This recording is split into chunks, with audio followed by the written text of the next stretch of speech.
Ganó el dueño del barrio, señores. Ganó el orgullo de Santísima Trinidad 4-0, paliza, para que no haya ningún tipo de dudas de quién es el que manda en Santísima Trinidad, para que toda la nación lo vea.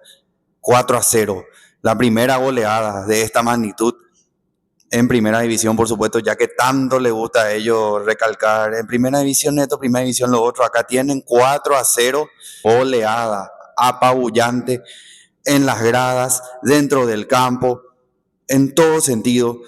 Trinidense se llevó por delante este encuentro que se disputó en el estadio Martín Torres. Una fiesta, cabe destacar también, aplauso para ambas hinchadas. El barrio está contento también con el triunfo, la mayor parte del barrio, por supuesto.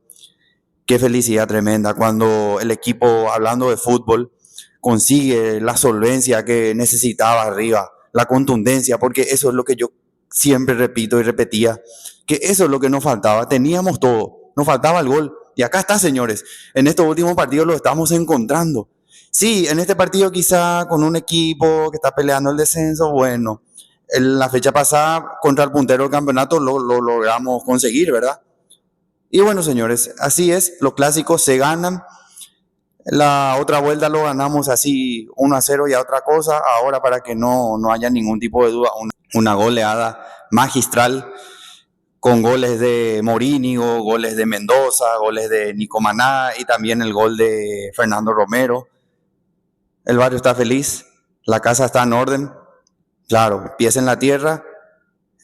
Como ya les dije antes, ganamos a un equipo que está ahí alicaído peleando el descenso. No es para volverse locos, pero nos damos el permitido de disfrutar, señoras y señores, porque los clásicos se ganan, toca disfrutar, mantener los pies en la tierra, que esto sigue, hay que seguir manteniendo este nivel y vamos a festejar, señores. Felicidad total por parte del Triqui. Muchas felicidades, amigos trinidenses, y vamos, Triqui, todavía, carajo.